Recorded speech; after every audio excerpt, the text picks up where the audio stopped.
Bonjour, je suis Kanvali Fadiga, je suis data scientist, je travaille à Datadog. C'est une boîte américaine qui est sur Paris et mon job, c'est de faire de la détection d'anomalies dans des données cloud. Bon,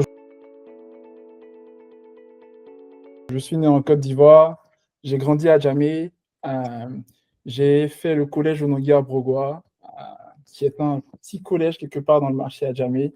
Donc, rien ne me prédestinait à cette trajectoire-là. Ensuite, après le BEPC, j'ai intégré le lycée classique d'Abidjan. Ça, dans un caïman. C'est ça. Je suis un Caïman. J'ai fait le bac C au lycée classique. Et après le bac, je me demandais si je venais en France, au Maroc, pour continuer mes études, ou je restais en Côte d'Ivoire. Euh, Après différentes discussions avec beaucoup de personnes, il semblait, ce que j'ai retenu finalement, c'était de rester en Côte d'Ivoire et de faire mes classes préparatoires à l'INPHB, à Yamoussoukro. Et donc, j'ai fait mes classes préparatoires à Yamoussoukro. Et ensuite, j'ai passé le concours, j'ai passé plusieurs concours pour entrer dans différentes grandes écoles. Euh, j'ai eu le concours d'entrée à l'école polytechnique. J'ai intégré l'école polytechnique. Et ensuite, je me suis spécialisé en intelligence artificielle. Et j'ai fait ma dernière année à Télécom Paris Tech, toujours dans ce même domaine-là. Et aujourd'hui, je travaille à Datadog dans le domaine de l'intelligence artificielle.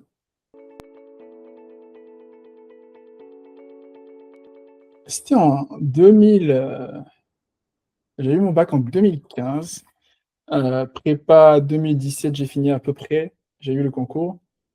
Et moi, j'ai toujours été un passionné d'informatique et de robotique. Donc, on se dit en général, en robotique, il faut plusieurs choses. Il faut de la mécanique pour gérer tout ce qui est articulation, le robot qui se déplace. Mais il faut également de la vision. Donc, au départ, je me suis intéressé à la vision par ordinateur.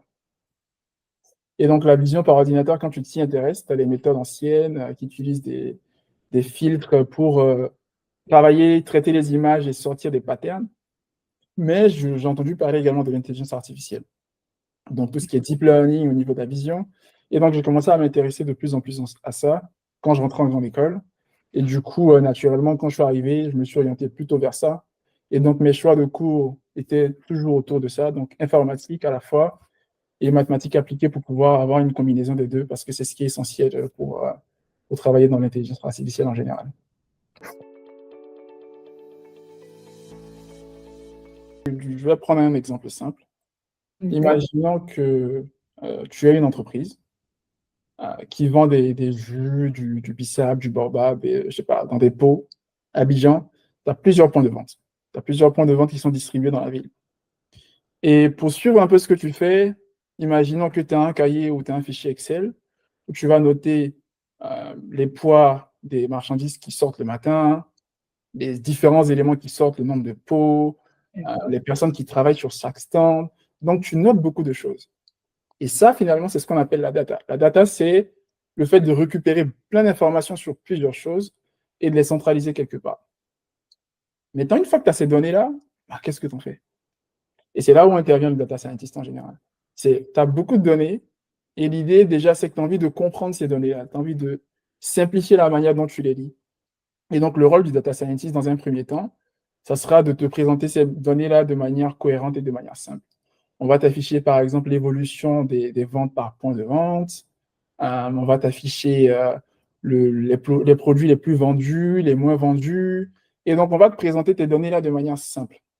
Ce que tu n'aurais pas pu faire si tu regardais ton cahier. Tu aurais regardé beaucoup de pages et avoir un peu un résumé de ces données-là, ça t'aurait pris beaucoup de temps. Et donc, le premier rôle du data scientist, c'est simplifier l'analyse des données et l'interprétation de ces données-là. Après, une deuxième chose qui pourrait arriver, c'est tu as un problème. Tu te demandes si, par exemple, il n'y a pas un détournement de fonds qui est fait sur chaque point de vente où les gens ne vendent pas, ou ils ramènent eux-mêmes leur BISAP et ils vendent des choses. Bref, tu es un peu incertain sur ce qui se passe. Et donc là, le rôle du data scientist, c'est qu'il y a un problème. Il va trouver un modèle qui va permettre d'analyser ce que tu cherches à identifier. Et donc, moi, je pourrais faire un modèle qui va essayer de voir la corrélation entre les poids qui sont vendus et les pots qui sont vendus pour voir est-ce que ça match. Et donc, ce genre d'analyse-là pourront te permettre ensuite de prendre des décisions et de faire beaucoup de choses. Donc, pour résumer, le rôle du data scientist, c'est simplifier la présentation des données qu'on collecte et faire des dashboards avec des graphiques qui permettent de facilement lire ces données-là. Et le deuxième volet, c'est aider à prendre des décisions quand on a des problèmes. Et donc, pour revenir à ce que je fais dans ma boîte, c'est exactement la même chose. C'est nos utilisateurs partagent beaucoup de données sur leur système, donc sur le nombre de requêtes qui arrivent sur leur site web, la vitesse à laquelle tourne leur machine, beaucoup de données. Et souvent, quand il y a des problèmes, ils ont besoin de savoir ce qui se passe le plus rapidement possible. Et donc, le rôle du data scientist va être de détecter des modèles qui vont scanner toutes les séries temporelles de ton système, te dire que bah, ce truc-là, il était normal, et d'un coup, il est monté. Peut-être qu'il faudrait que tu regardes. Mais comment faire un modèle qui détecte ce truc-là automatiquement? Bah, ça sera ça mon travail au quotidien. En termes de compétences, il y a peut-être côté soft skills, c'est être, je ne sais pas si c'est des soft skills, hein. En tout cas, il faut être curieux. Oui, ça en fait partie. Il faut être curieux, il faut avoir l'esprit critique pour pouvoir analyser les données parce que quand tu as beaucoup de données, bah, tu peux juste regarder et ne pas savoir quoi en penser. Et donc, avoir un esprit critique qui te permet de faire des connexions, de définir ce qui est pertinent. Parce que, en général, on peut connecter beaucoup de choses, mais il y a beaucoup de bruit dans ces données-là. Il y a des choses qu'on s'en fout de savoir si elles existent ou pas. Elles n'ont aucun impact sur la décision finale qu'on veut faire. Donc, quand tu as beaucoup de données, il faut avoir un esprit critique qui te permet de savoir que ça, c'est pertinent pour le contexte dans lequel je suis. Pour ce problème-là, c'est plutôt un autre truc qui pourrait m'intéresser. Et donc, esprit critique pour savoir décider sur les éléments dont tu as besoin pour ton analyse. Et techniquement, ce qu'il faut, je pense que être un peu bon en informatique, ça aide. Parce qu'en général, ça dépend des boîtes où tu es, mais tu as des boîtes où tu es obligé de tout faire toi-même. Donc, développer le modèle, le faire en sorte que les gens puissent utiliser ce modèle-là, ce qui est complètement autre chose. Et Oui, donc, avoir un peu de compétences en informatique, ça aide. Et même les modèles, on les code. Il faut pouvoir coder pour implémenter ces modèles-là. Donc, être bon en informatique. Pas bon, mais avoir des compétences en informatique. Et le deuxième truc, c'est être quand même avoir un peu des notions mathématiques et statistiques. Parce que, par exemple, pour savoir que quand tu as deux informations, tu peux utiliser la corrélation pour savoir est-ce que quand lui, il montre, l'autre montre également. Il faut avoir un peu de compétences en maths, connaître des notions mathématiques. Du coup, je pense que informatique et maths sont les deux choses qui interviennent en data en général.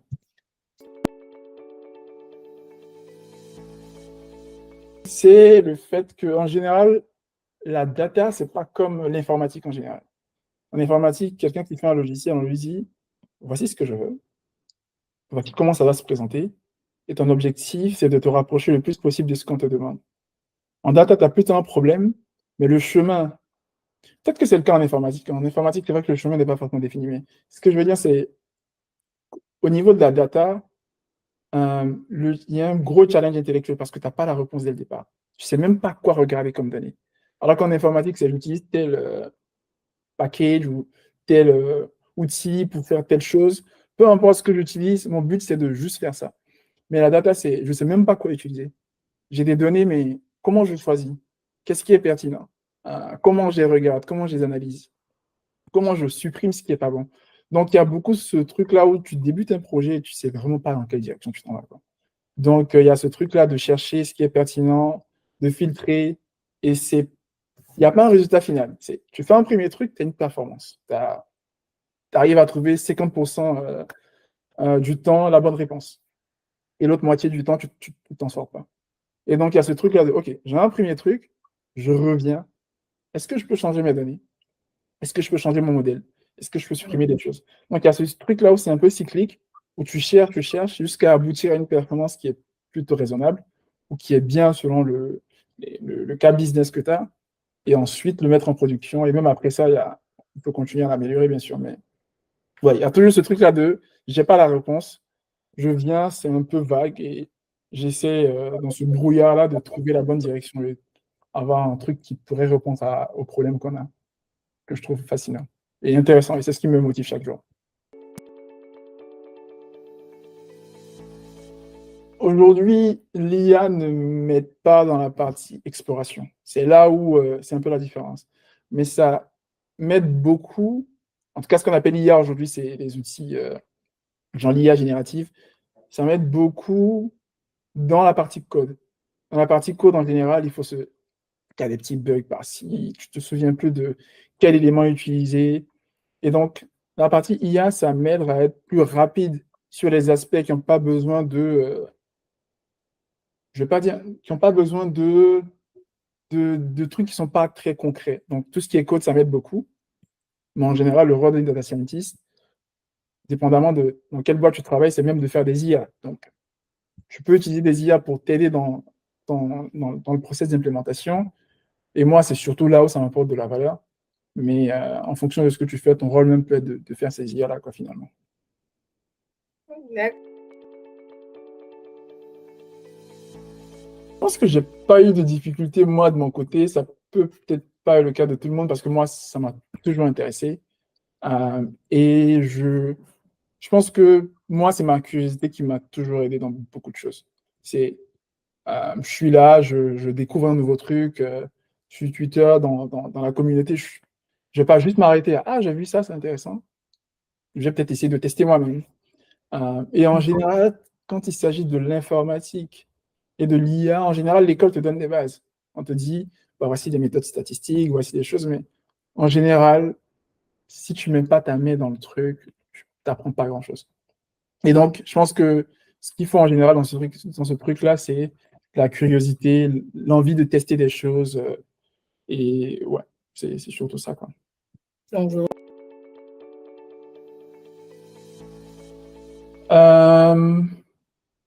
Je pense que ça dépend de là où tu es en général.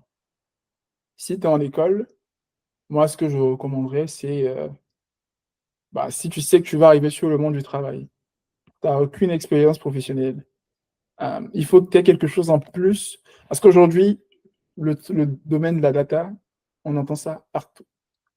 On entend des data scientists un peu partout. Tu as l'impression que toutes les écoles en forment, tu en as des millions sur le marché. Et du coup, le truc, c'est que il faut que tu aies quelque chose en plus pour te démarquer. Et c'est ce que tu demandes. Donc, moi, c'est faire des projets, par exemple, si tu es en école, sur Kaggle, qui est un site où il y a des challenges avec des données, où tu peux t'amuser à faire des choses. Donc, c'est faire des petits projets, mettre sur Internet, en général sur GitHub, faire un petit blog. Un blog, tu trouves un site web où tu mets les résultats de tes petits projets, ce que tu as pu faire, les illustrations, ce que tu as pu apprendre. Et moi, ça m'a énormément aidé. Moi, depuis l'école, j'avais déjà mon site web. Quand je faisais un projet en école, je rajoutais un bloc où j'en parlais. Je disais ce que j'ai fait, sans forcément rentrer dans les détails, mais voici la problématique, voici comment on a essayé de résoudre, voici les conclusions auxquelles on est arrivé. Même si c'est des petits projets d'école ou des petits projets de TP, je ne sais pas.